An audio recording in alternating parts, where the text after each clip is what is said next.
Hello, everybody. Welcome to the stream.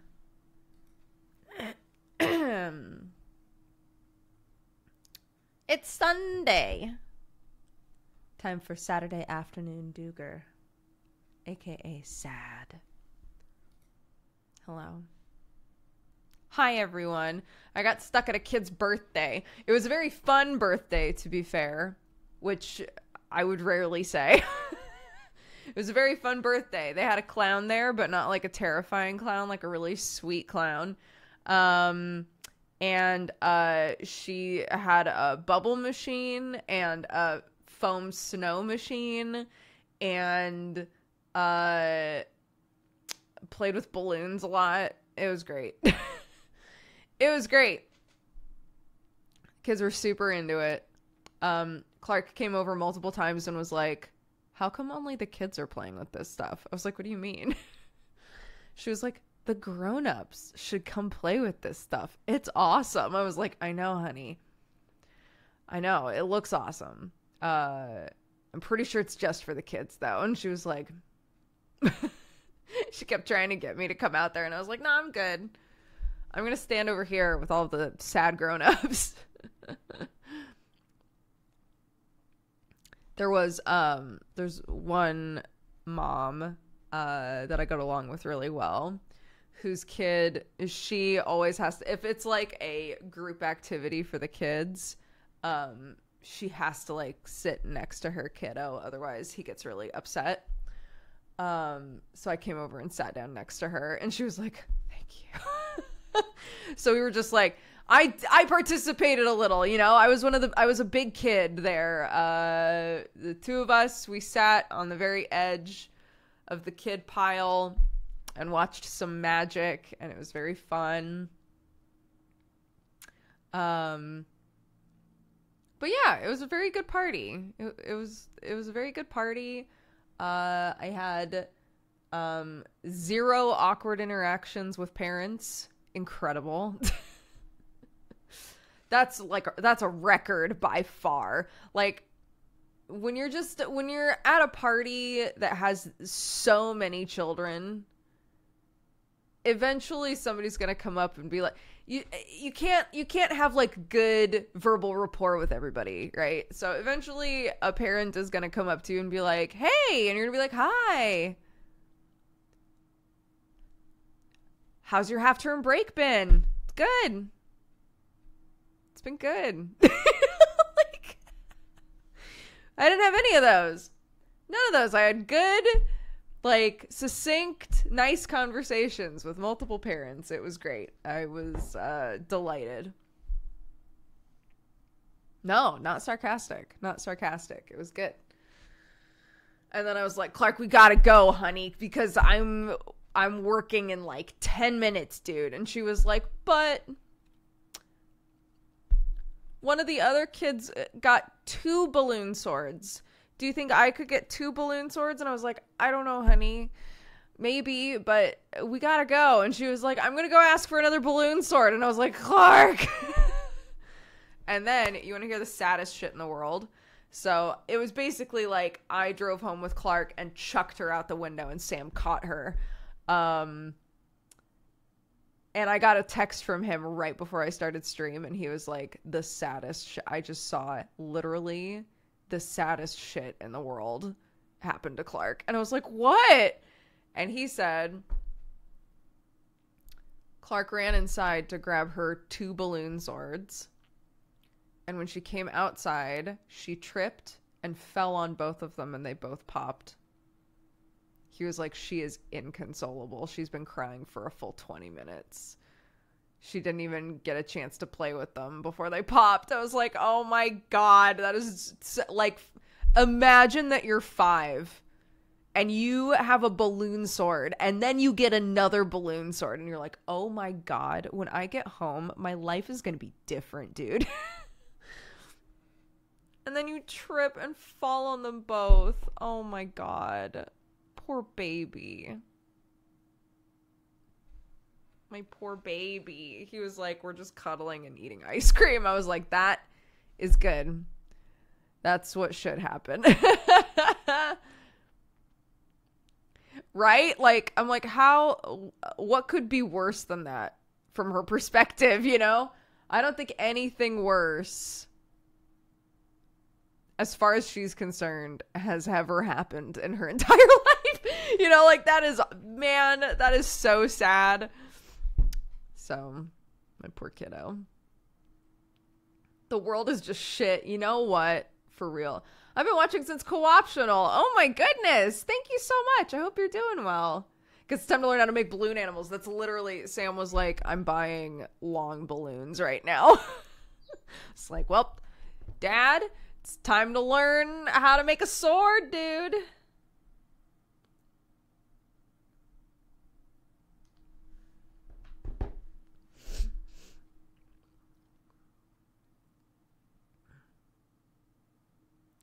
I just joined. Clark got 2 balloon swords and then fell on them. Yeah.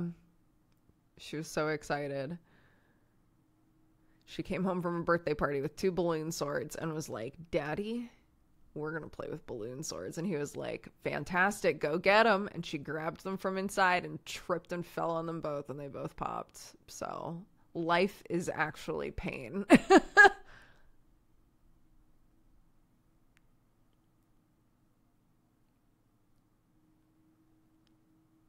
Gravity always wins, dude.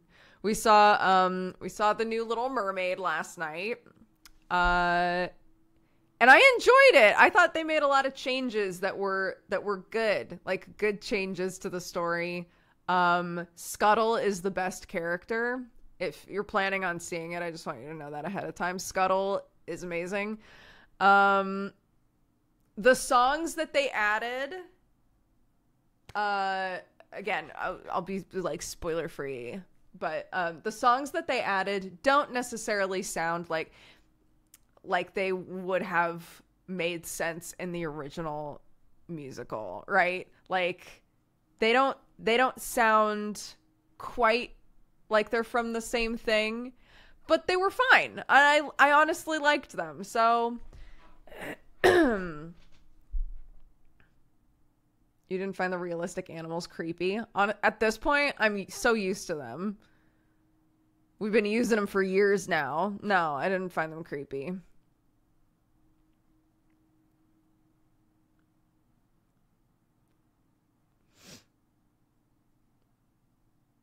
Yeah, there were a lot of scenes that were gorgeous. It was fun. I liked it. It wasn't all amazing. It wasn't like, wow, this has truly made live action remakes seem worth it for me. But I think they made a lot of really good, like, changes to define it, like, on its own as a separate movie, if that makes sense. I liked it.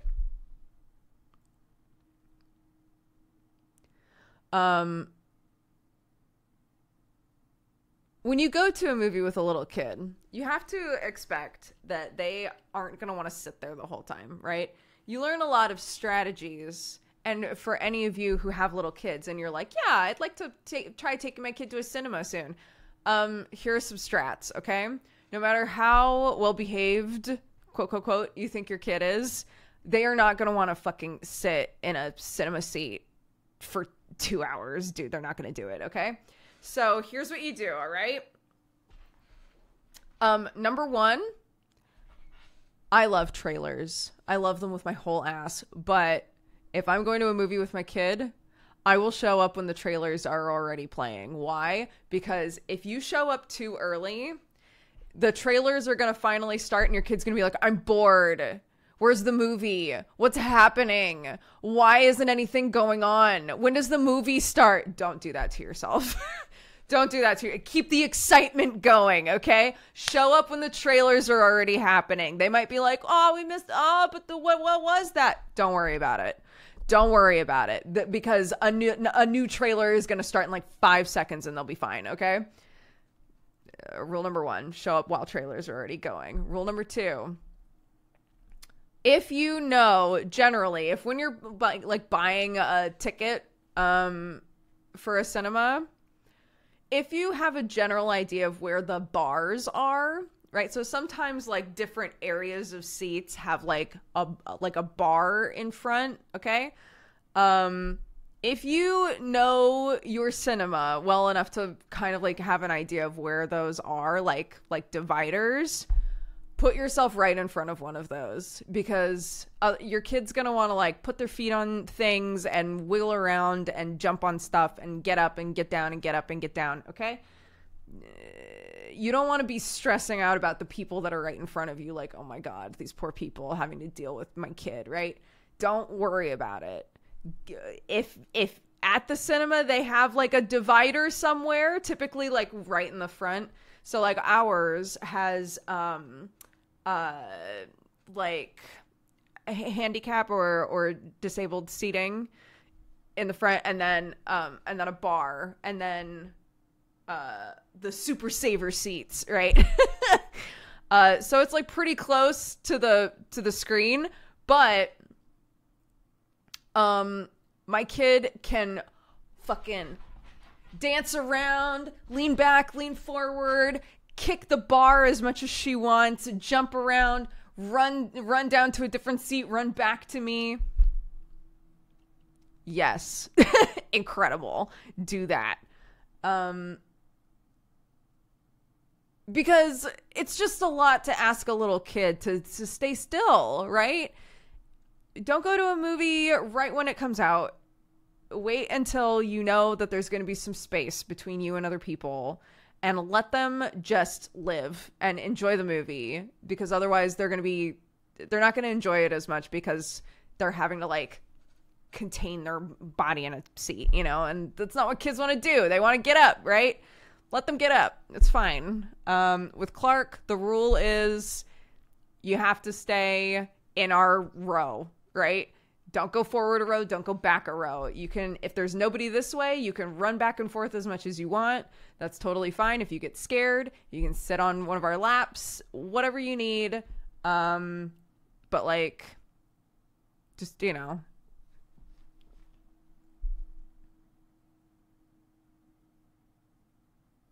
So yeah, those would be my two biggins. My two biggins. We always get a popcorn.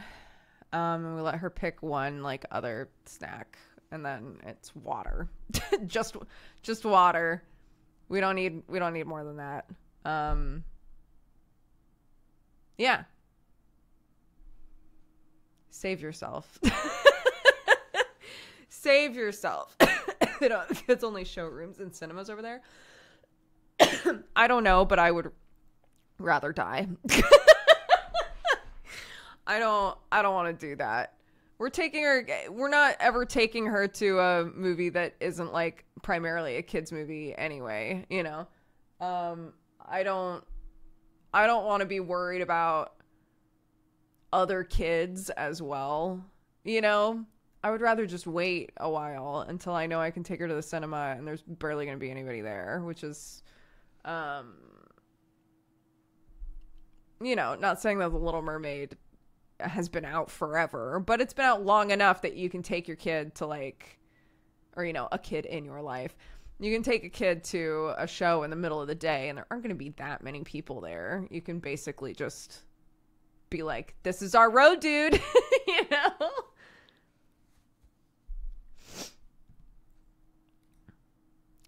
But yeah, there probably are showings that are like, this is the kid-friendly showing, and kids can yell and scream and sing along and have fun, and it's whatever. I'm sure that's a thing that we could go to. That sounds even more stressful, if that makes sense.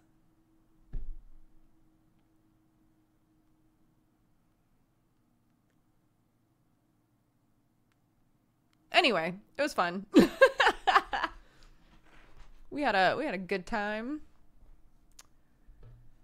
And then I had said that I was going to make dinner. So I came home, and Clark and Sam hung out, and I made dinner for everybody on the farm. That was the plan. And I went to the annex, and I could tell that my mother-in-law was making food. And I was like, before you freak out, if you're already making something, it's totally fine. And she was like, oh no. And I was like, it's fine. If you're already making something, it's totally fine. if you would still like some of what I made, that's great. And she was like, I just need a minute. I was like, that's totally fine. And then my sister-in-law came and was like, so this is what we made. What did you make? And I said, we were like, why don't we just combine everything? That's totally, none of it goes together. It doesn't matter. Who gives a shit, right? We'll just put all the food out. Everybody can sit together and everybody can just eat what they want, right? And it was great. And it was a hilarious concoction of food. It was like, I made Spam fried rice and a big cucumber pepper salad. And my mother-in-law made like the spiciest chicken I've ever tasted in my life. Like slow cooker spicy chicken and coleslaw. There was coleslaw to deal with the heat, I guess. There was coleslaw, and then there was and then sweet potato chips, sweet potato fries. And that's what we had. And we were like, great. And we all just ate what we wanted, and it was great. Coleslaw, it's vinegar and chopped up cabbage. Growing up, there was always dill in it, mayo normally. It's like a slightly fermented cabbage salad.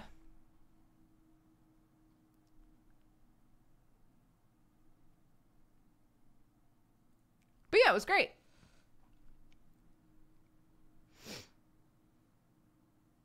And by the time we were all done eating, everyone was freezing because it started to get windy. We got home from the movie at like 6:30, and I was like, all right, I need to get cracking on this shit because Clark needs to go to bed, right? None of my local supermarkets carry coleslaw anymore. It's pretty easy to make. Not everybody wants to take the time to make something like coleslaw, but if you really like coleslaw and you can't find it anywhere, it's actually really easy to make. So, Wine Crimes. What a good name. Welcome to the Cat Gang. Thank you very much, Wine Crimes. Seems like a chore. It's really not. It's like mostly you just thinly slice cabbage and then add vinegar and mayo and whatever else you want in there. Coleslaw is one of those things that's very customizable. Everybody makes it differently. Growing up, ours was always like a couple different types of cabbage, mayo, a shit ton of dill, vinegar. I can't even think of what else. That's mostly it.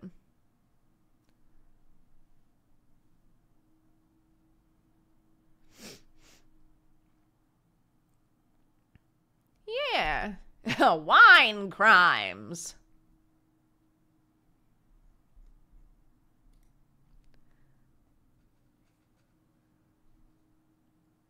It always feels good to wake up and catch a S.A.D. Hell yeah. Cabbage, carrot, apple, and walnuts. Ooh, carrot. Carrot's always in there. Yes, good call.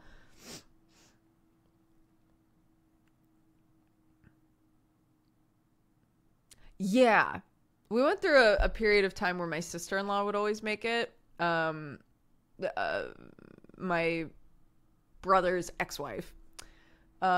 She would always make it for like family stuff, and the pieces of cabbage were always gigantic. And I was like, bro, I'm not gonna complain to you. It tastes fine. I'm not gonna complain. I didn't make it, right? You made it. Thank you very much. But like the pieces are so big. The dip in, the like, I just want a little bite of coleslaw, you know? You can't just have a little bite of coleslaw because the coleslaw pieces are as long as my face, you know? Like,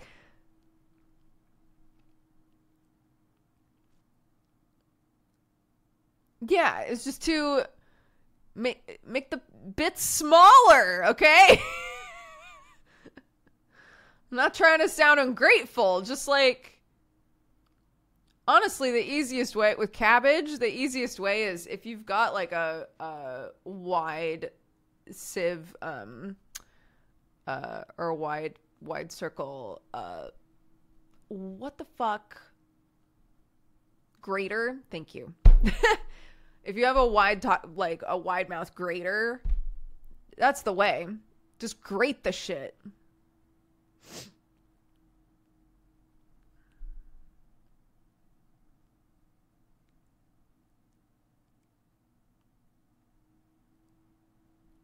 Anyway.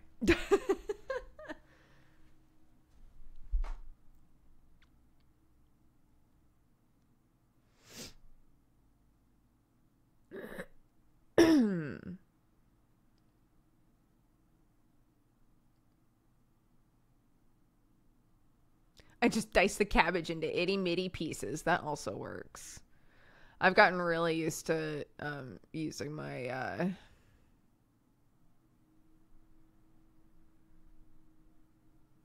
food processor for a lot of that sort of shit. Sorry, that took me a minute. I got there, though. I got there in the end, which is all that matters, okay?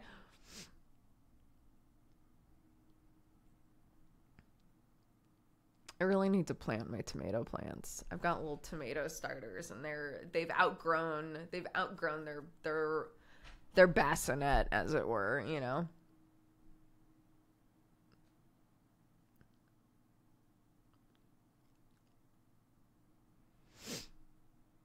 Yeah, tomatoes. Tomatoes. Tomatoes! I've got 2 different tomato plants that I need to put in. I've got my basil starters in the house as well. I would love to get those out of my kitchen. Not that I don't love having basil in the kitchen. It's just, you know, it's just easier to water shit when it's outside. That's honestly what it is.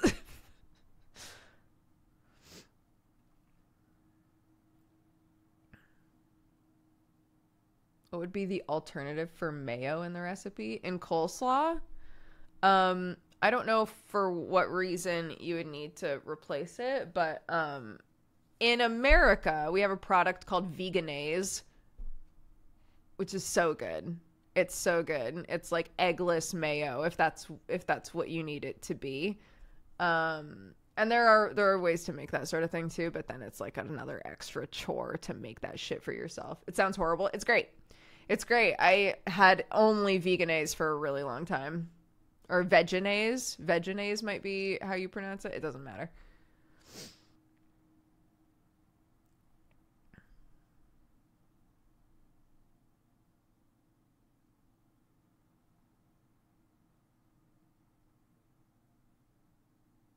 You can do slaw without mayo. Do fully vinegar based. That's true.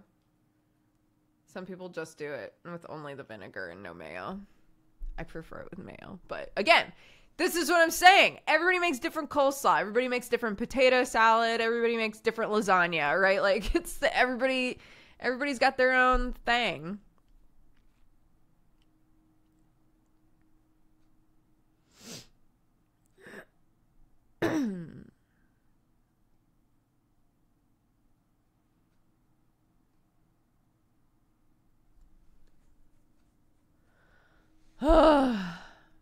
Lasagna's so bad now. I haven't like homemade lasagna in years. I should make lasagna. That sounds good.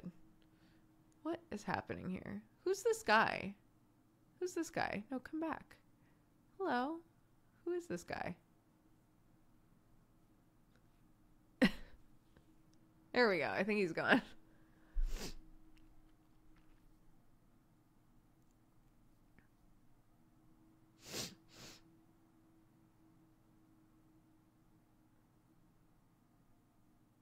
One of the parents that I was talking with is part of like the PTA or whatever, which stands for Parent Teacher Association. A lot of schools have a PTA where it's like a parents group that like does stuff to benefit the kids in the school and whatever. And I had said at the start of this year, I was like, maybe I'll do some PTA stuff. And I didn't. I didn't do any of it because it seemed very full on. And I was talking with one of the parents And she was like, yeah, I'm really hoping that next year it's a bit different. I was like, why? And she like hemmed and hawed about it. And I was like, if you need to talk shit about somebody, I'm a vault. And she laughed and was like, no, I don't need to talk shit about anyone. I was like, okay, just saying. I love goss, but I won't share goss. It's fine.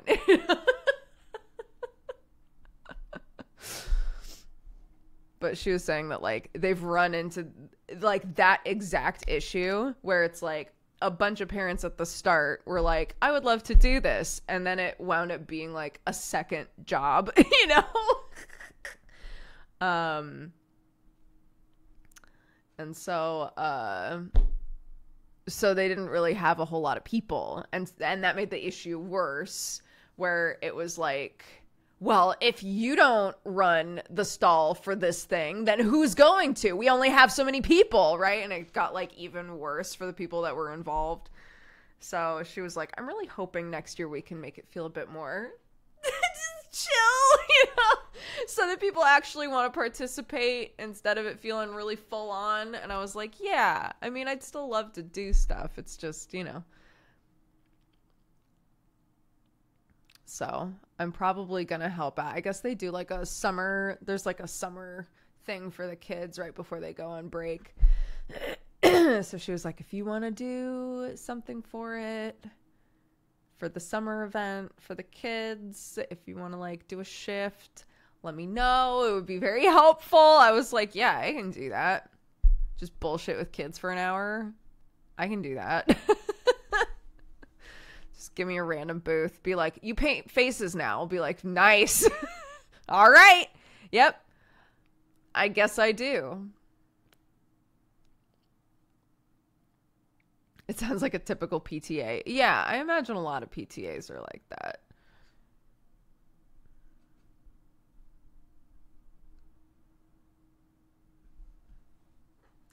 Yeah, and she was saying another issue is like, whether it's true or not, there winds up being sort of like a cliquey vibe of like, these are the PTA parents, you know? And they're all, you know, they're all like in the PTA clique. She was like, I don't want it to feel that way. I want so badly for people to feel like they could just be involved when they're available, but you know, it's hard. It is hard.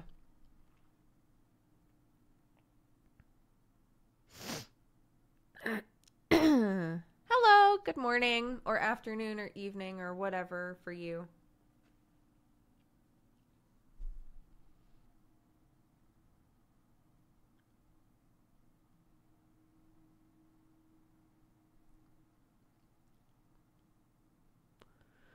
So the only saving grace now, since the balloon swords are dead, the only thing that is going to save today is if they go outside and get that kite working. We have a kite. We were given a kite. If they can get the kite working, it might save the day. If the kite doesn't work, if there's no wind, there's been a lot of wind, so please God. If there's no wind or we can't get it working, the day's ruined. It doesn't matter how fun that party was. The day is ruined. And there's no coming back from it. And she's going to go to school and be like, I had the worst half-term break ever.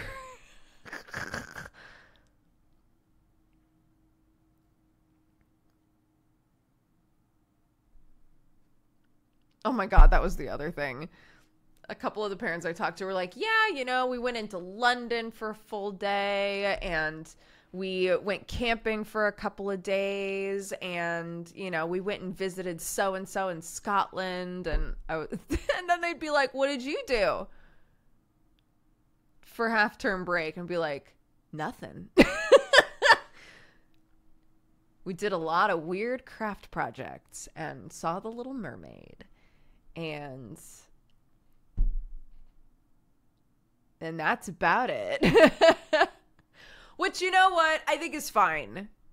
The whole point of having this many breaks is so that the kids don't get burned out, right? And they have room to breathe and they can chill. Same with the teachers can chill, right? I think it's okay to spend your week off just being like, kiddo, you hang. You hang, dude.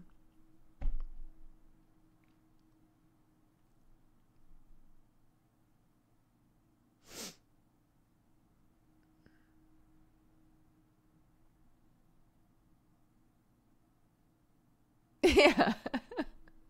We did a lot of craft projects, okay? That's my wheelhouse. My wheelhouse is my kid coming to me and being like, "Mommy, I want to take a cardboard box and make it look like a cat unicorn dragon. So, what are we doing?" And I go, "You know what? I guess we're making a cat unicorn dragon out of a cardboard box."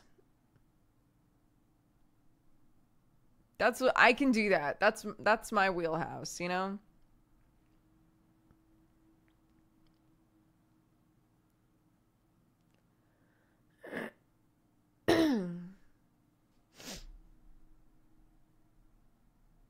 Y'all ever have to do those projects for school where you write what you did on break? I made up literally everything I wrote in those. I saw a teacher, and I thought that this was a really good idea. I saw a teacher who was saying that after summer break, like at the start of a new year, would never ever do that sort of a thing. Instead, has all of the kids lie. Because she was like, some kids don't get to do anything on a break, really, you know? And it's not fair that some kids are like, I went to Disney World and I went to France and I did this, that, and the other thing, and it was amazing and I had the best break ever. And the other kid is going, I wasn't able to do anything, you know? So instead, when the kids come back, she has them all play a game where they all lie about their breaks. They all just come up with elaborate lies about what they did. And I thought that was very cute.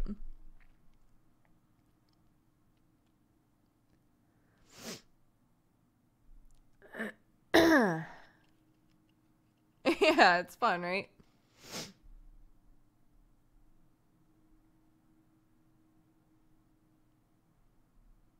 Yeah.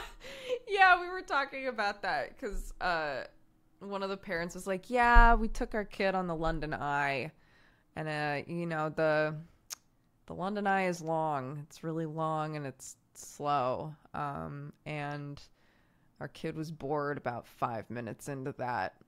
And then when it was over, she looked at us and said, "Are we at the top now?" And we were like, "No, dude, you missed the top." We kept trying to tell you that we were at the top, but you were bored, so you weren't looking. I was like, yeah, you know, it's hard because you want to like be the parent that's like, I'm getting my kid involved in culture, dude. You know, I'm taking my kid to like do stuff and like see things, you know. I want them to, you know, experience art and you know, see cool cities and sights. And most of the time they don't give a shit or remember that they even did it, you know? Like, that's not to say that you shouldn't make the effort. It's just like managing expectations as a parent about what is actually going to like engage your kid is such a huge part of it, you know?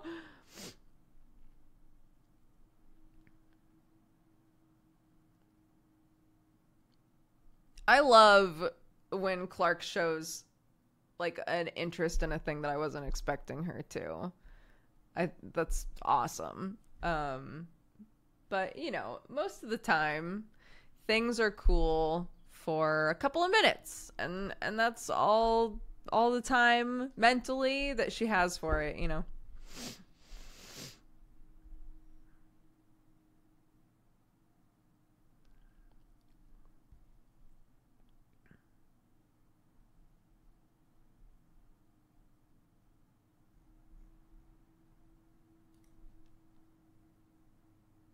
Oh, Shadow Pope. I'm so sorry. Give your kiddo a big hug.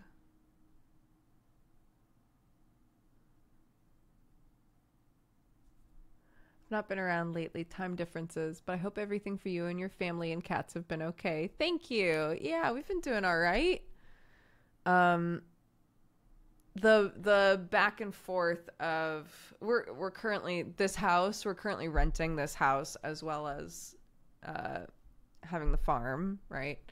The back and forth of like Sam working here all night and me coming out to work. I know that it's like basically identical to people who leave their house for a job. I totally get that. It's like a weird complaint to have, but like when it feels like it shouldn't be necessary, like we should be able to work the way that we always have been. It's been like sort of it's been a shift, I guess.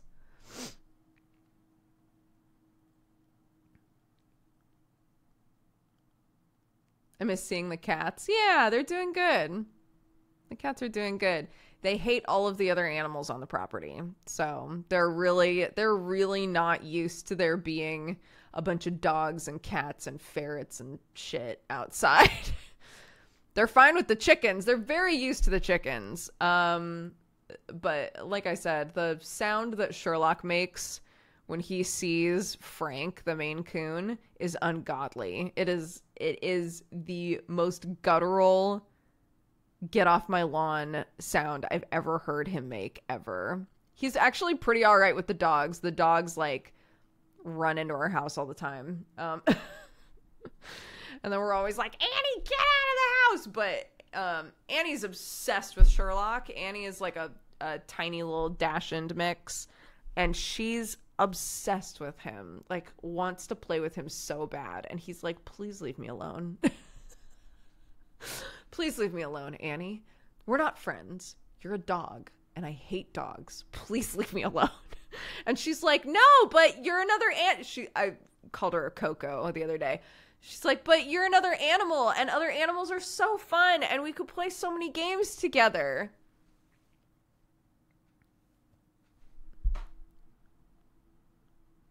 Yeah, she loves all animals. She wants to play with all the ferrets. She plays with the ferrets all the time. She keeps trying to play with the chickens, and my God, do they not want to play with her? For obvious reasons. She'll run at them, and I can tell that she wants to play with them, and they're just like, bark! You know, they just run as fast as they can.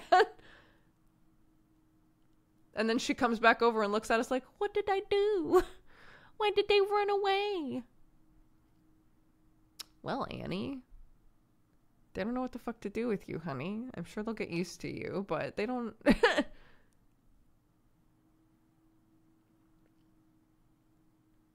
What is something I said? I know, they're very cute. They're very cute. Both Annie and Nellie are both like little sausage dog babies. And they're adorable. Mabel, the big Mastiff dog, she's got kind of a weak heart, which I guess is a common thing with Mastiffs, which is very sad. So we're constantly told, like, don't do things that encourage her to, like, run, you know? But she was out in the middle of the field doing something, and we were yelling for her, and we could not find her because the grass is so tall. We're getting it cut like really soon, and then we're just going to maintain it with the mower. But the grass is so tall, we just could not see her. We couldn't see her anywhere, and we were all just like, Mabel, like, where is she? And then from like the far end of our property, we just see her running, jumping, and we were like, that's so cute, but also, Mabel, please stop running! So we were all like running out to her to like intercept her, to like get her to stop running and then just walk with us. She was like, just running as fast as she could, and we were like, no, stop running, honey.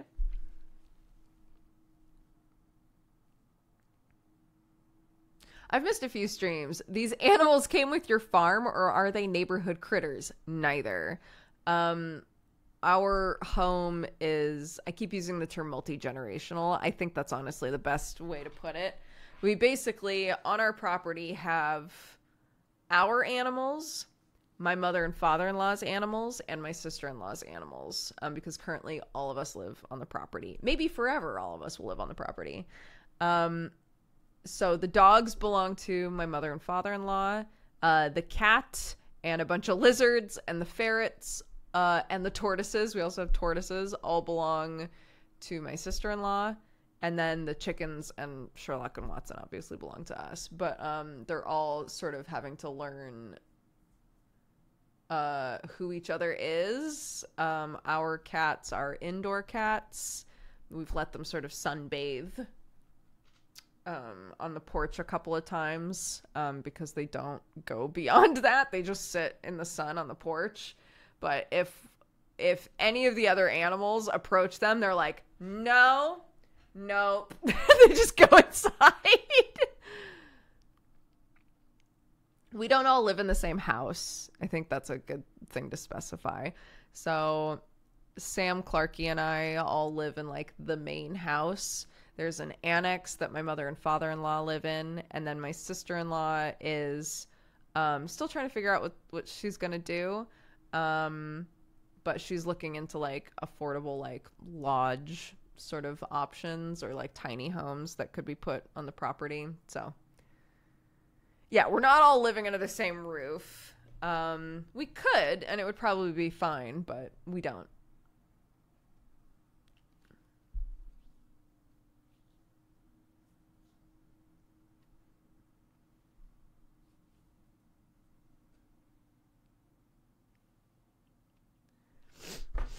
Yeah. Sam's office is going to be in the garage so that when he's going ballistic at 1 a.m, none of us will hear it. God bless. And I still don't know where I'm working. I've kind of been going back and forth on it. The more that I've like started really putting some elbow grease into Clark's room, like the room that she's in now that we kept complaining about is like, this room is so small for her. It's freezing cold in the winter. Like, do we want her in there basically? But the more that I work on it, she's got like a little chest of drawers in there now. And I got her a bookshelf, like a proper bookshelf. So all of her stuff can go on the shelves. And now it's after so many months of her room just being a nightmare. Now that everything has a place, I'm like, you know what? This room's pretty all right. This is a pretty nice room, honestly. So she might stay there. I don't. She loves that room. The room is like really coming together. I'm kind of like, cool, sure. So then the question is, do I set up my office also in the garage? Because there's a little weird room on top of the garage. Do I set up my office there? And we just say that both Sam and I work out of an outbuilding, essentially. Or do I do this again and take one of the bedrooms? I don't know. Part of me likes the idea of being in an outbuilding, but I do stuff at night sometimes, right? I'm on D&D shows and shit sometimes. And then I would need somewhere to work in the house anyway. So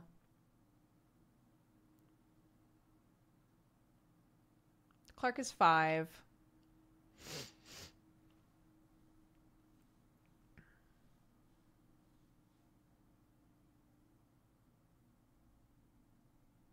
Why can't you be in the outbuilding at night? Someone has to be in the house with our kid. So Sam exclusively works at night. So it can't be Sam. So